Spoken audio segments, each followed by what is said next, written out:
मित्रांनो नमस्कार. लोकराज्य अध्यासन कराडतर्फे आयोजित वाचन जागर उपक्रमात आपणा सर्वांचं मनपूर्वक स्वागत. ज्येष्ठ साहित्यिक शंकर पाटील लिखित टारफुला या कादंबरीचं क्रमशः वाचन वाचक स्वर ॲडव्होकेट संभाजीराव मोहिते कराड.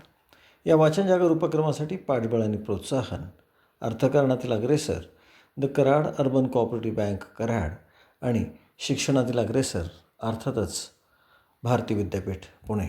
टारफुला भाग क्रमांक 35. रावणानांचा खून झाला आणि काही दिवस चावडीवर यमाचा दरबार भरला. पुन्हा एकदा गाव भरडून निघाला. भल्याभल्यांची हड्डी मऊ झाली. माराचा दणका उसळला. एकेकाच्या हाडाचा बुकणा झाला आणि पैशाचा पाऊस पडला. केरूनाना आणि दाजीबा गायकवाड पुन्हा आरोपी म्हणून जेलात गेले. रावणानांच्या पोरांना चेव आला. केरूनाना तुरुंगात गेला तरी बदला घ्यायची भाषा त्याच्या तोंडातनं जाईना झाली. ढाण्या वाघागत तो गावातनं फिरू लागले. फुकटचं खारी खोबरं घेऊन दुप्पट जोरानं तालीम करू लागले. तालमीतली सारी पोरंही एक झाली. पोराला पोर सामील होऊ लागलं आणि गावात एक निराळी फळी दिसू लागली. दादांच्या आसऱ्यानं वाढू लागली. गावातले दोघे दांडगेश्वर जेलात अडकले आणि दादा निर्धास्त झाले. त्यांना नवा हुरूप आला. चैत्रातलं पाडवा आला. बिनगुरी झालेलं गाव वर्षफळ ऐकायला चावडीत गोळा झालं. सोनपंत जोशीनं आपल्या हातानं भल्याबुऱ्यांना कडुलिंबाचा पाला खायला दिला. वाटलेल्या हरभळी डाळ आणि गूळ मिसळलेला तो पाला साऱ्यांनी तोंडात टाकला. बंदुकीचा एक बार झाला आणि झाडाला टांगलेल्या नारळाची भकले उडाली. सोनपंतांनी पंचांग उघडलं आणि नवं वर्ष कसं जाईल हे गाव सारं कान देऊन ऐकू लागलं. वर्षाचा नवा दिवस साजरा झाला. रामनवमीचे 10 दिवस उत्साहात निघून गेले. चैत्र गेला आणि वैशाख सुरू झाला. लग्न सराईची झुंबड उडली. वाजंत्र्यांची तापत्रा उडाली. हलगी वाजवणारे गावचे मांग आणि कुर्वी यांच्यात गावातनं धावपळ सुरू झाली. एक एक मुहूर्ताला 5-5 लग्न होऊ लागली आणि एकच वाजंत्री ते वाजवू लागले. घरोघर केळवणं सुरू झाली. पै पाहुणे रावळे आवळे गोळा होऊ लागले. वाजत गाजत वराड येऊ लागलं, जाऊ लागलं. वराड उतरायला जानवंसं घर मिळेना झालं. रुकोराची भांडणं गाजू लागली. मानपानावरनंच लोक एकेरीवर येऊ लागले. सबंध वैशाख मास असा लग्नसराईनं गजबजून गेला. वैशाख गेला आणि ज्येष्ठ आला. अंगावर कळसाचं पाणी पडलेल्या आणि हळद लागून पिवळ्या झालेल्या नवऱ्या मुली माहेरी येऊ लागल्या. सासरी जाऊ लागल्या. शूद्रांच्या दुरड्या रोज गावातनं फिरू लागल्या आणि नांगरलेली कुळवलेली रानं पावसाची वाट पाहत राहिली. चैत्र वैशाखात आटून गेलेले ओढे नाले पाणी करू लागले. लोक पेरणीच्या तयारीला लागले. सांदी कोपऱ्यात पडलेली अवजारं बाहेर येऊ लागली. सुतार मेटावर आणि लोहाराच्या घरावर लोक दिवसभर पहारा करीत बसू लागले. लोहार सुतार आपल्या कामात गर्क होऊन गेले. कुणी खुरप्याला नव्या मुठी खणू लागलं. कुणी कुळव दुरुस्त करू लागलं. रानातनं फिरायला टिपणी आणि कुऱ्या सज्ज झाल्या. बघता बघता मृग नक्षत्र निघालं. मृग आला आणि दिवसाचं तोंड दिसेना झालं. पाण्यानं भरलेले काळे ढग सारखे डोक्यावरून पुढं जाऊ लागले. रात्रंदिवस आभाळ पाझरू लागलं. गार वाऱ्यानं चैत्र वैशाखातला उकाडा गेला आणि दिवसा उजेडी म्हातारी कोतारी माणसं अंगाभोवती घोंगडे घेऊन बसू लागली. पाझरणारं आभाळ ठिपकू लागलं, गळू लागलं. ओढे नाले दुथडी भरून वाहू लागले. नदीला पूर येऊ लागले. पावसानं झोड उठवून दिली आणि तापलेल्या जमिनी गार होऊन गेल्या. पाणी लागून जागजागी उंबळू लागलं. रानातनं झरे वाहू लागले. पाणी बाहेर पडायचा वाव मिळेना. टिचीची ओली वीत गुडघ्याला गेली. टिचीची ओल वीत गुडघ्याला गेली. बसल्या बसल्या माणसं बोलू लागली, पावसानं मज्जा केली का? गड्यानं गारेगार करून सोडलं. आता जरा ऊन पडलं आणि घात आली म्हणजे पेरणी करायला मोकळं झालं बघा. आणि वर आबाळाकडं तोंड करून आपल्या आज्ञाधारक पोराला सांगितल्यागत लोक पावसाला सांगू झाले, बास बाबा आता थांब जरा, कर उघडीप, पेरणी तेवढी आटपू द्या आणि मग ये पुन्हा. पाऊस थांबला. 2-4 दिवस उघडीप झाली आणि मृगातल्या त्यात गोड उन्हानं वापसा येऊ लागला. घात आली एकच दंगल गावात माजली. धांदल उडाली. पेरणीचा तापत्रा सुरू झाला आणि मग कुणाची कुरी चालेना झाली. कुणाच्या चाड्यातनं बी गळेना झालं. कुणाला अवजार मिळाना झालं तर कुणाला जनावर गावेना झालं.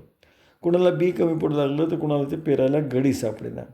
ज्याच्या त्याच्या रानात पेरणी सुरू झाली आणि गावाला दुसरं काही सुचेना झालं. 8-15 दिवसात जोंधळा पेरून झाला. मोड उगून वर येऊ लागले. तरारणारी हिरवी पोपटी पाती डोळं उघडून बघू लागली आणि भुईमुग टोकणाला जाऊ लागला. पाटावरच्या सोंठ्यागत माणसं दिवसभर रानात बसले दिसू लागले. भांगलणं सुरू झाली, कोळपणं फिरू लागली. पिवळे माळ हिरवे झाले. ओढ्या नाल्यांच्या दड्ड्याचं गवत उगून वर येऊ लागलं.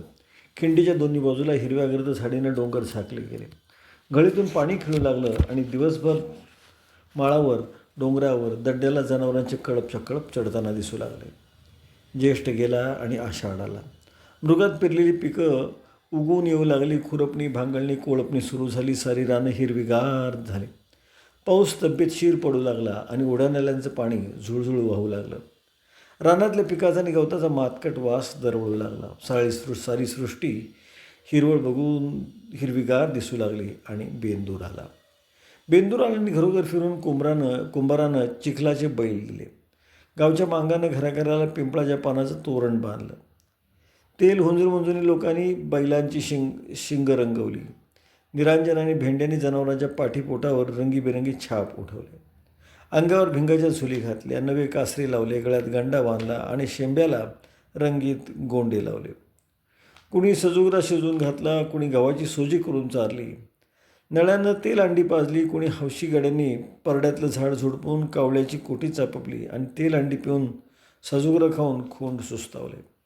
वाजत गाजत करीच्या बैलांची मिरवणूक निघाली.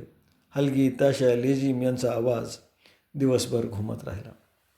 आकाड तळला आणि श्रावण आला. ऊन पावसाचा खेळ सुरू झाला. खिंडीच्या अंगाला डोंगराच्या कुशीत ढग खाली लोंबू लागले. झिरमाट पडू लागलं आणि पिवळं ऊनही गळू लागलं.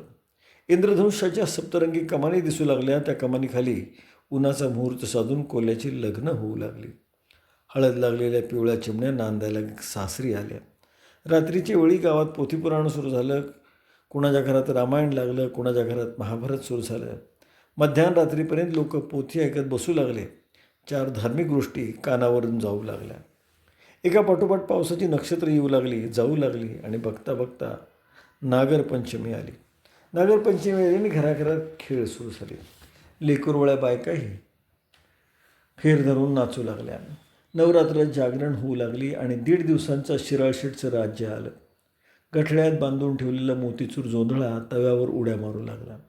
परड्यातल्या झाडांवर झोपाळे झुलू लागले. नात्या त्या पोरी जोडीनं झोपाळ्यावर उभ्या राहू लागल्या. एकमेकीच्या उराला उर देऊन झोकी घेऊ लागल्या. झोपाळ्याशी झुला लागले आणि भला तांडगा ढेरपुट्या शिराळशेठ तोंडात गांजाची चिलीम धरून वेशीच्या तोंडाला बघता बघता बसला. पंचीम आली आणि तरण्यापुरी जरीची रेशमाची ठेवणीतली लुगडी नेसून नटू लागल्या. नागोबाला दूध लह्या घेऊन गोळक्याने गाणी म्हणत जाऊ लागल्या. चावट पोरं लह्या मागायला पुढं जाऊ लागली. वाट अडवून उभी राहू लागली.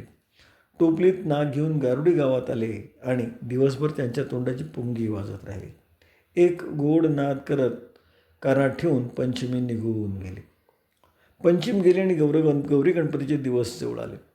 झेंडूची, गौरीची, चाफ्याची, गुलबुसाची फुलं डोलू लागली. सारी सृष्टी नटून गेली. रानोमाळ एक गोड गंध दरवळू लागला. नांदायला गेलेल्या पोरी माहेरी आल्या. फेरीची गाणी सुरू झाली. रात्र बायका झिम्मा घालू लागल्या, फुगड्या खेळू लागल्या, हातात सूप धरून नाचू लागल्या, कोंबडा होऊन घोडा होऊन दमू लागल्या.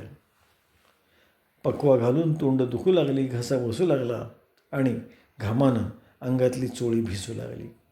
गौरी आल्या, गणपती आला. उलातनं टराटरा परातीची पाठ खाजवून गौरीची कानोगाडणी केली. सकाळ संध्याकाळ आरती सुरू झाली. लहान पोरं ओट्यात कटक आणि हातात मेपटी घेऊन दिवसभर गावातनं फिरू लागली. अंगावरच्या नव्या कपड्यांवर कटक्यांचे डाग पडू नयेत आणि पडू लागले आणि भांडणं होऊ लागली. पोरांनी काढलेल्या कुरापती मोठी लोक निस्तरू लागले. हे 8-10 दिवस भरकन गेले आणि एक दिवस गणेश बाप्पा मोरया, पुढच्या वर्षी लवकर या, अशा आरोळ्या गावभर उठत राहिल्या.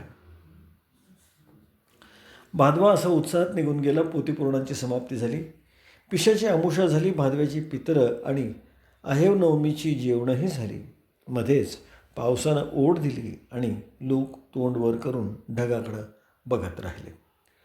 पानाला हिरवे पिवळे किडे लागू लागले आणि कमरेला, छातीला आलेली जोंधळ्याची पिकं पिवळी दिसू लागली. तापत्या उन्हात माना वाकून उभी राहू लागली. शेंडे करपू लागले. मिरची, तंबाखूची झाडंही खुज्जी दिसू लागली. पिकातला जोम असा नाहीसा होऊ लागला आणि तणातला जोर वाढला. टारफुला तरारून उगवू लागला, बेदरकारपणे वाढू लागला आणि मूळ पिकाला खायला उठला. भांगलणीला कोळपणीला दाद देईना झाला. किती भांगललं, किती कुळवलं तरी तणाला नवी फूट फुटू लागली आणि पिकं मरू लागली. पावसावाचून सुकू लागली. लोक तोंड वर करून ढगाकडे बघू लागले आणि एक दिवस पावसानं गर्दी केली. मज्जा झाली. वाळत चाललेल्या पिकावर नवी काळोखी आली. तेज आलं. बसलेला जोंधळा उठू लागला. धाटं सरारून वाढू लागली. खुरटलेली मिरची गुडघ्या मांड्याला लागू लागली. फांद्या फुटून झोपदार दिसू लागल्या. तंबाखूची तुळाटी मूळ धरू लागली. मधला पांढरा देठ रसानं भरून गेला आणि पातळ पानं जाड होऊ लागली. त्यांचा गडद हिरवा रंग उन्हानं काळा दिसू लागला. पिकांना असा जोम धरला आणि तणाचाही बिमोड होऊ लागला. टारफुल्याचा काटा बसत चालला. हिरवं बाटूक डोक्यावर घेऊन शेतकरी रोज घरला जाऊ लागले. गणेश चतुर्थीला व्यालेल्या गाई म्हशी अंग धरू लागल्या. कास मोठ्या करून भरपेट दूध देऊ लागल्या. शेतकरी डोळ्यापुढे स्वप्न रंगवू लागले आणि पोटाला नसलेली म्हारपोरं बावचळल्यागत करू लागली. हातावरची पोटं भरेना झाली आणि किरकोळ चोरीमारी सुरू झाली.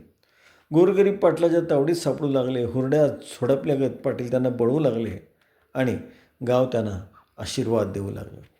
होता होता दसऱ्याला गाव सोडून गेलेल्या पाटलींबाई दसऱ्याला गावात आल्या. आपल्या दत्तक मुलाला घेऊन गावची मालकीण वाड्यात आली आणि वाड्याला नवी कळा आली. लोकांच्या तोंडावर नवा नूर दिसू लागला. एक उदंड उत्साहानं गाव हलू लागला. दत्तक मुलाच्या हस्ते देवळातले घट बसवले. नवरात्र सुरू झाली. गावातली 150 माणसं नवरात्राला देवळात जाऊन बसली. मारुतीच्या, महादेवाच्या, रामाच्या, शिरकाईच्या देवळापुढं तोरण लटकू लागली. उसाच्या जोंधळ्याच्या कमानीनं देवळांची तोंडं झाकून गेली. रोज एक एक माळ चढू लागली आणि हत्ती नेमका माळेत सापडला. लोकांचा आनंद गगनात मावेनासा झाला.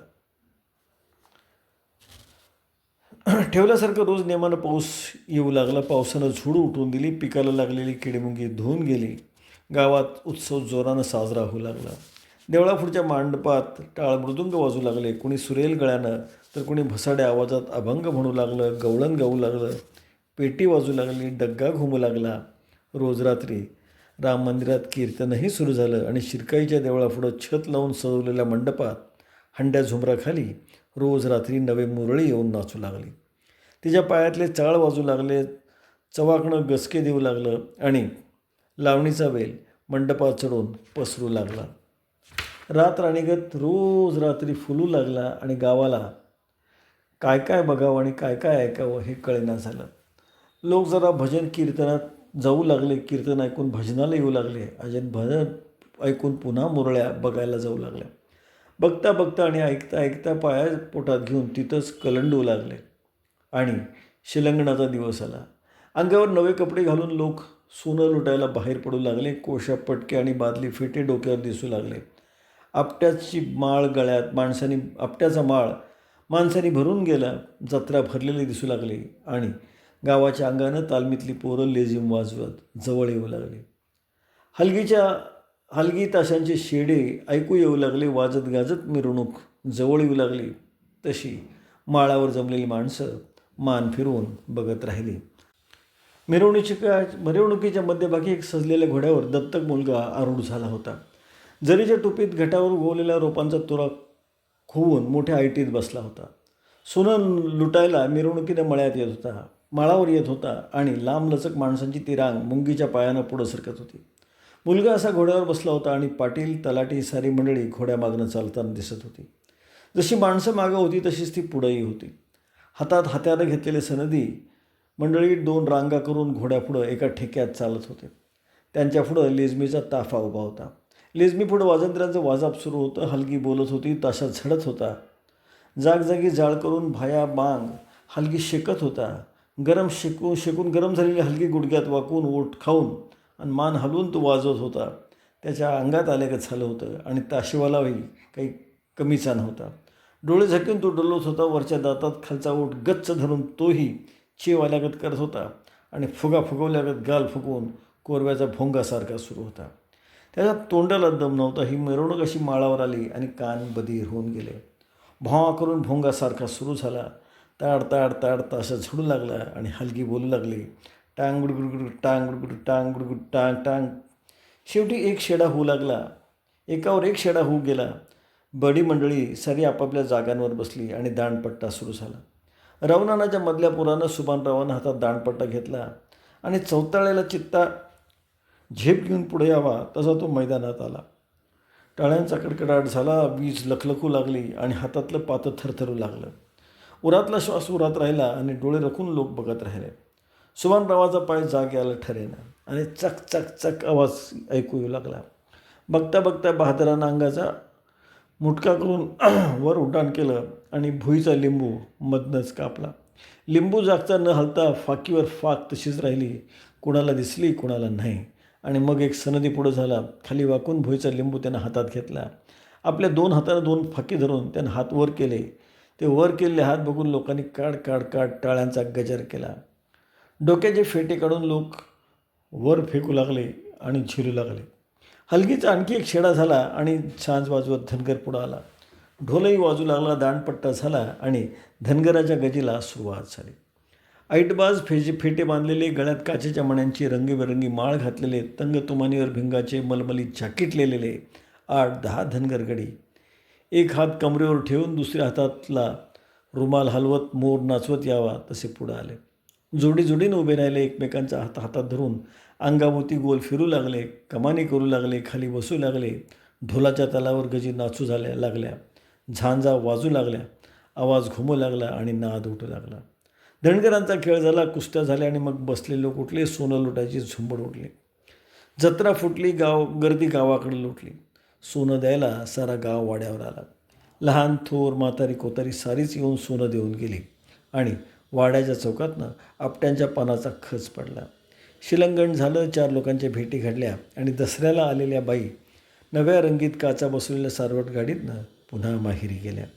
अशीच दिवाळी आली. सुगी झाली. पुन्हा दुसवट्याची पिकं आली. त्यांची काढणी मळणी सुरू झाली. दिवसामागून दिवस जाऊ लागले. उभं आडवं नांगरट करून धोत्र्यानं माजलेलं रान ढवळून निघालं. कुळं म्हणून ढेकळं फोडली. फेसाटी ओढून रान साफ केलं आणि माती मऊ लोण्यागत झाली. पोत सुधारली आणि रानानं झकास फूल धरलं. मित्रांनो, ग्रामीण जीवनाचं इतकं सुरेख वर्णन फार क्वचित मराठी साहित्यात पाहायला, वाचायला, ऐकायला मिळतं. आज आपण थांबतो आहोत. नमस्कार. जय भारत.